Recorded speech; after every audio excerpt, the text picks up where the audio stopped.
Hello guys, thanks for joining me today.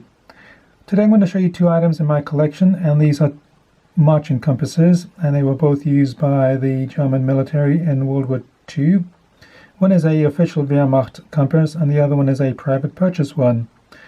So the compass on the left is the private purchase compass. It was made by the Bavarian company of Kurt, and it was a popular compass for officers.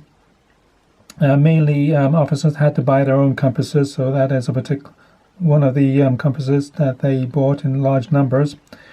The compass to the right is a official Wehrmacht compass, and these were basically issued to NCOs and the like. And it was made by various companies. This example here is made by the Berlin company of Fuss. So we'll just have a closer look at these two items. The one to the left is a Bakelite example. It's made out of a plastic material, whereas the one to the right is made out of brass. Being brass, it's either late 1930s or early 1940s production model. As the war progressed, these were made increasingly in aluminum, but as I say, this one has a brass shell. Both of them would have had lanyards to begin with. The one on the left would have had a string lanyard just to be tied to the bottom here, and this particular one here would have had a leather lanyard, but both of them are missing in my examples. So turning around the compass, that is the detail to the back here. As you can see, it just goes right through. There's a plexiglass fitting on the bottom of the compass. And as I say, this one here is brass. It has a measuring scale on the side here, a 5 centimeter measuring scale for use on maps, whereas the Kurt one has a 7 centimeter scale on the side here. So I'm just going to open them up now and you can see the inside. Before I do that, I'm just going to show you that the scale here actually flicks over. So you can move the scale and it clicks into place just like so, and it could be used to read off distance on a map, for example. So that's it, ready for use on a map. So I've just opened the compass lids up and you can see the difference of the two examples.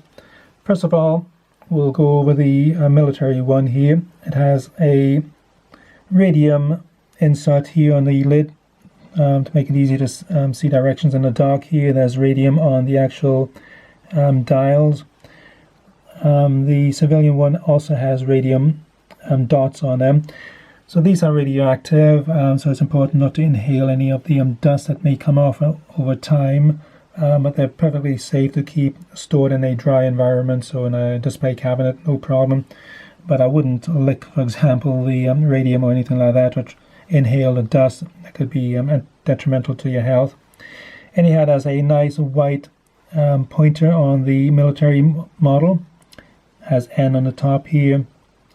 You can see the marker slightly activated with the metal on the pen here. So it has the German markings of Nord, Ost, Süd and West. Same with the Kurt model. The markings on the military compass are in mils, so it's 6,400 mils making a circle. The Kurt model has both mils around the inner edge and degrees on the outer edge. There are 360 degrees in a circle. The military tended to use mils. This is probably a little bit more accurate for artillery work for the like, but it's adequate enough for basic map reading. So as I say, this one here was issued mainly to NCOs and the like, whereas the officers, artillery officers, gunners and the like would have had a more systematic scale requirement. There's a little lever on the side here which locks the needle in place, so when the lid is shut it locks the needle, and likewise the Kurt model also has a little lever on the side here, so if the lid comes down it locks the needle from moving around. They're marching compasses, so they're used for sightings and taking readings for that reason. Both of them have sighting devices, so both of them have a aperture in the back here. You can see the back sight, you could call it there, and the front of the lid has a single notch. So if you're sighting a landmark, for example, you can take a reading. Both compasses have a mirror, so when you're using it, it reflects the compass reading, and you can do a reading that way. So they're both quite nice examples of the typical Wehrmacht compass used during the Second World War. Don't think there's anything else really to say about it. Quite a nice item. The military compass, you can rotate the dial by rotating the outer dial here. There's a dial and you just rotate it. It's a bit difficult to do it with one hand. The Kurt model has the inner dial, and you rotate that disc here and it rotates the readings. This one's a little bit stiff, so I'm not going to force it in case it cracks the Bakelite. But this one's quite easy to use. Both of the compasses still work. They still give very good service even now. So I'll just have a closer look at if it focuses. That's quite a nice model here. As I say, this is the official Wehrmacht compass, and they were made by a variety of companies, and as I say, this is by Fuss.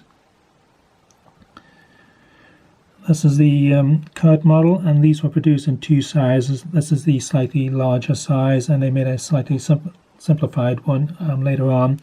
These were sold for military purposes and also tourists and hikers and the like. And what we'll do next is have a look at the markings on these compasses. So closing the lid, you can see the markings on both compasses. The Kurt one just says Kurt, and on the bottom it gives the letters DRP, which stands for Deutsches Reich Patent. This particular item was patented in 1939, so this is a 1939 onwards made compass. The Fuss one has R Fuss on it, Berlin Stignitz, and the serial number. So there you have it, my two military German army compasses. If you have any questions about these items, anything you want to add to that, just drop me a line. Otherwise, thanks for watching, and bye for now.